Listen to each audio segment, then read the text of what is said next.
Greetings from News Channel 6. The live 5 for 6 mobile app. Download it today. Right now on News Channel 6 at 5, a former Augusta leader helping people rebuild after Hurricane Helene. What Deke Copenhagen is helping families do to get back on their feet. As your News at 5 starts now. Live from Television Park, this is WJBF News Channel 6 at 5.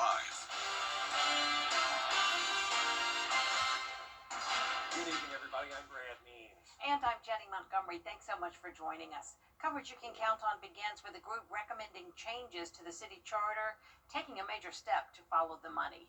The Charter Review Committee approving an internal auditor to provide independent oversight of how tax dollars are spent. The committee is hearing from the public that the charter needs to require more accountability from city government. Unfortunately, the past 30 years has left several doors wide open that we're shutting in an attempt to get back toward transparency and accountability. And you won't support a tax increase when you think that money is going to be frittered away someplace or wind up in somebody else's pocket. The Charter Committee's recommendation needs to be approved by state lawmakers first and will be followed by a referendum for voters to ratify. It is time now for our first check of the weather. Here's our chief meteorologist, Jenna Petracci. Well, it's a mostly dry day, but we are seeing some really light rain, especially in our southern lying counties. It's also completely overcast again today. We started out the day with some fog as well. And right now on Live Viper 6, you can see those light showers covering most of Emmanuel County up towards Jenkins County and parts of Burke as well.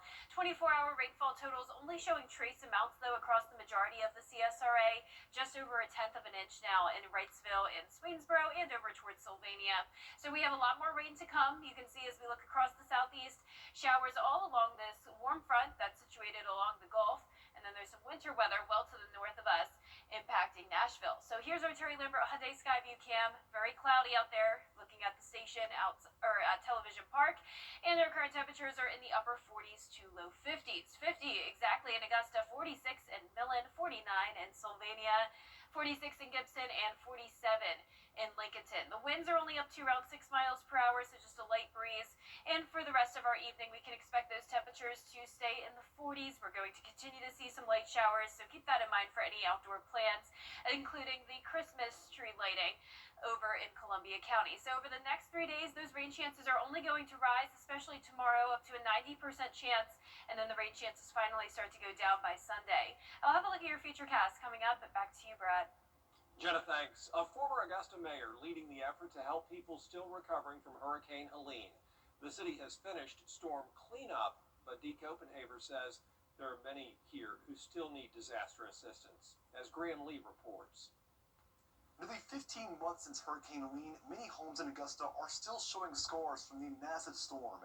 That's why former Mayor Deke Copenhagen is working with Mennonite Disaster Services and other community partners to help. How long does it take to do a complete rebuild? In 70, 80 days, we should have a home complete. Copenhagen leading the region's long-term recovery from Helene, a process that's been going on for more than a year, but still has a long way to go. And this has been the greatest community-wide coalition and cooperation that I've ever seen. The committee has been identifying homes across Richmond, Columbia, and McDuffie counties that still need repairs. Volunteers coming from across the country has set up base camp at Spear Creek Middle School, tackling 6 projects a day. They have been on the ground for over a month now, over 11,000 hours of service. Mennonite Disaster Services help repair homes in America and Canada that have been impacted by natural disasters. They're joining forces with local churches across multiple denominations. Well, a disaster doesn't care about your religion or lack of religion or your organizational status or your income level. A disaster is a great equalizer. And it's that equalizer that's motivating everyone involved to do more. We're thinking we'll still identify 50 to 100 cases for the next year. It's not just rebuilding and restoring houses, it's rebuilding and restoring lives. Copenhagen says they plan to continue their work into the new year and want to help as many needing disaster assistance as possible. To find out how you can register for disaster assistance, you can visit WJBF.com. In Augusta, Graham Lee, WJBF News Channel 6.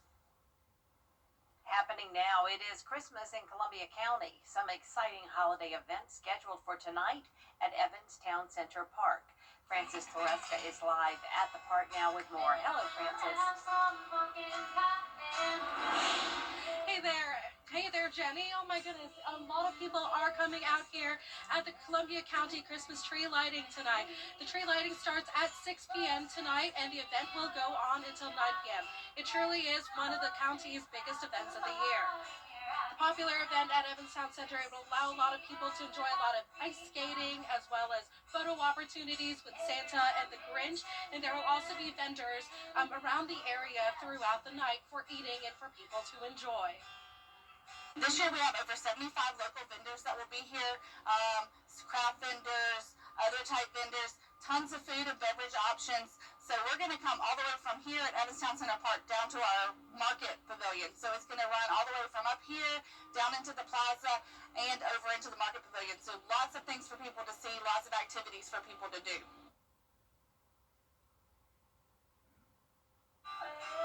And now, right now, we have some live music in the background and as lights start to lower, we will have the tree lighting at 6. As I said earlier, Brandon Dawson with WJBF will actually be hosting the event tonight. He will continue to update you with more information. This is Francis Fresco, live in Evans, WJBF News Channel 6. Back to you.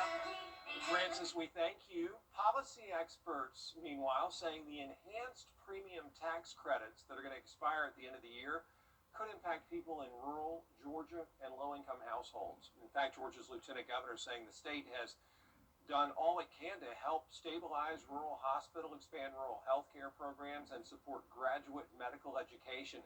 Last week, the state health department asked for nearly $1.5 billion over 5 years from Medicare and Medicaid to support rural hospitals. One is investment, either by the public sector or the private sector, to keep the doors open. The other is more patience.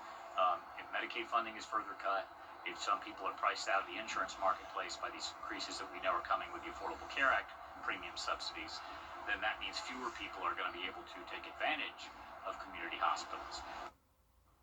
A recent report from the American Hospital Association shows rural hospitals in Georgia could lose nearly $500 million over the next decade with federal cuts to Medicaid. South Carolina Army National Guard soldiers left for Washington, D.C. this morning. The rain is likely on Friday and Saturday, and then next week we finally start to dry out with some slightly warmer temperatures. I'll have a look at the next 10 days when we return.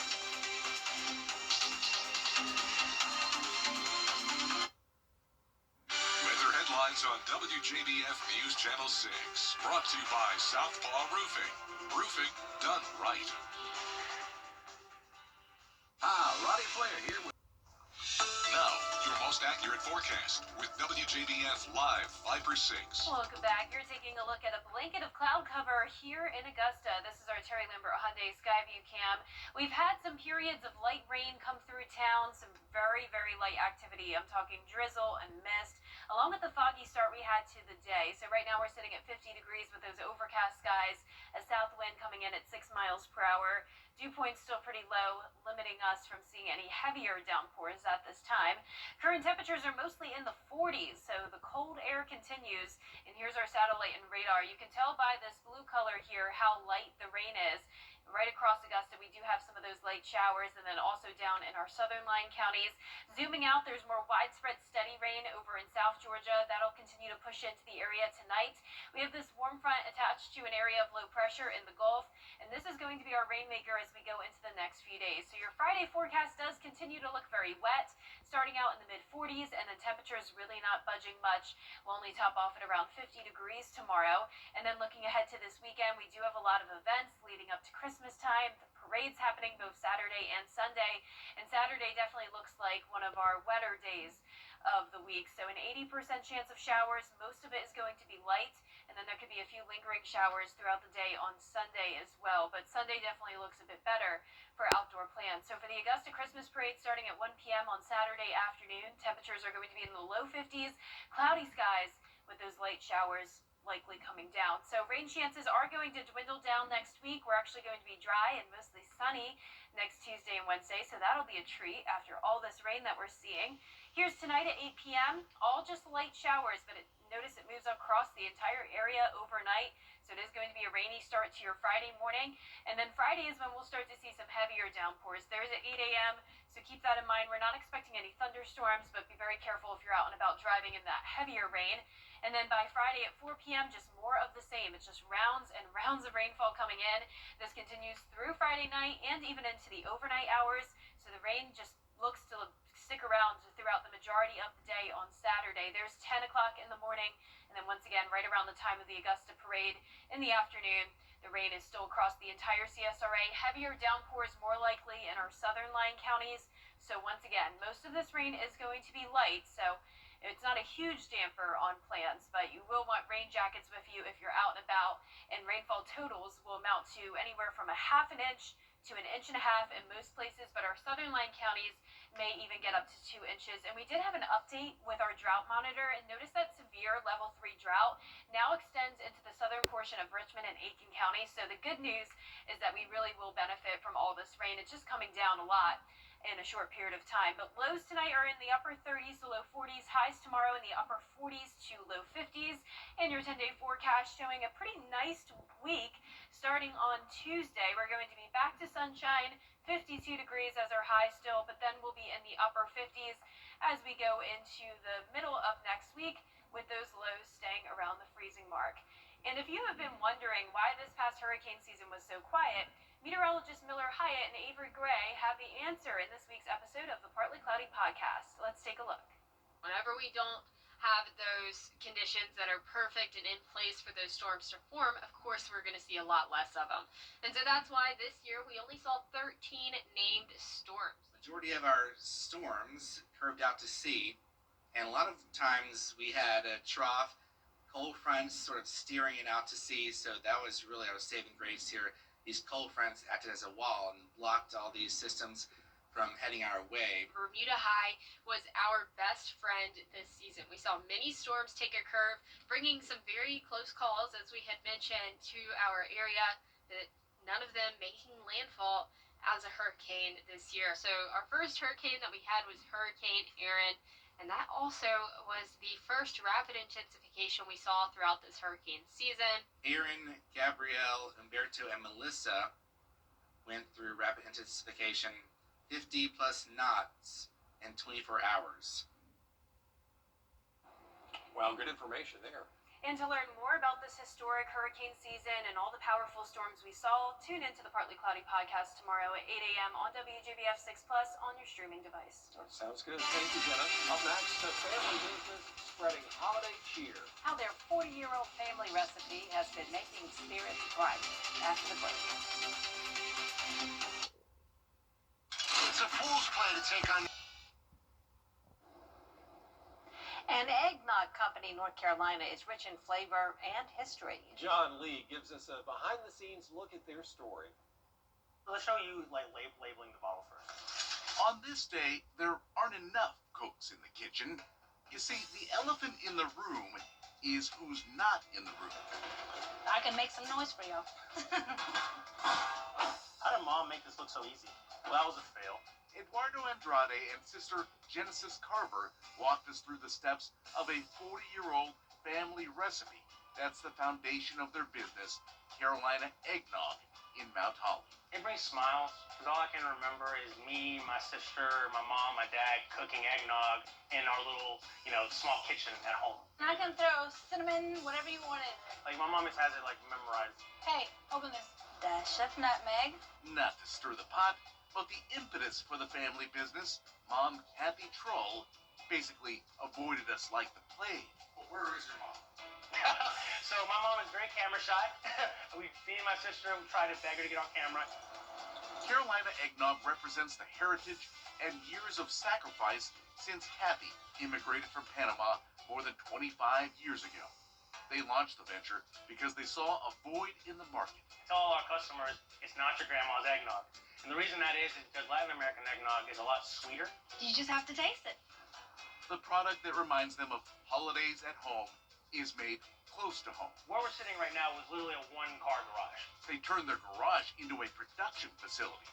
The family does whatever they can to support Kathy, who's the driving force. It's a blessing and a dream that my mother's always wanted. You know, she came to America with very little with me and my sister. And for her to be able to come here with absolutely nothing and, 20 some odd years later have a business, it's a blessing. Once it's cooled, you bottle, let it cool down totally, then put it in the fridge, and that's it.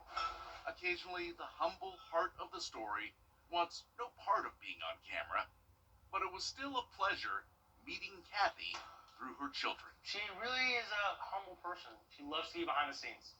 As much as we tried, trust me, John. Let's see how big we can make this. I want my mother to be able to say that she accomplished one of her dreams. A business dream to go with the American dream. And that does it for us for this half hour. There's more coverage you can count on at 5:30. Including an arrest after pipe bombs were found in the U.S. Capitol on January 6th. The latest on the investigation next.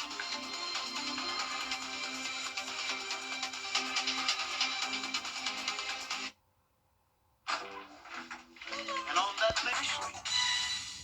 The Live 5 for 6 Skyview Network, sponsored by Terry Lambert Hyundai. Live from Television Park, this is WJBF News Channel 6 at 5:30. Well, good evening to you. I'm Kim Vickers. Thank you so much for joining us. Our coverage you can count on begins with your local headlines. The Charter Review Committee approving an internal auditor to provide independent oversight of how tax dollars are spent. The committee is hearing from the public who want the charter to require more accountability from city government. The Charter Committee's recommendation needs to be approved by state lawmakers first. And we're learning new details about a proposed roundabout in Augusta. It would be located at the intersection of McDowell Street and Montesano Avenue. That area is between St. Mary on the Hill and Trinity on the Hill churches. Last night, a meeting was held at St. Mary Parish where neighbors expressed their concerns about public safety. And happening now, the city of Aiken's lighting of the trees. It's part of this year's Festival of Trees, which is being hosted at the Center for African American History, Art, and Culture.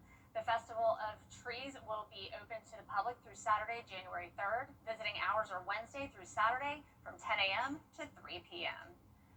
The commander who oversaw the controversial boat strike in the Caribbean on September 7th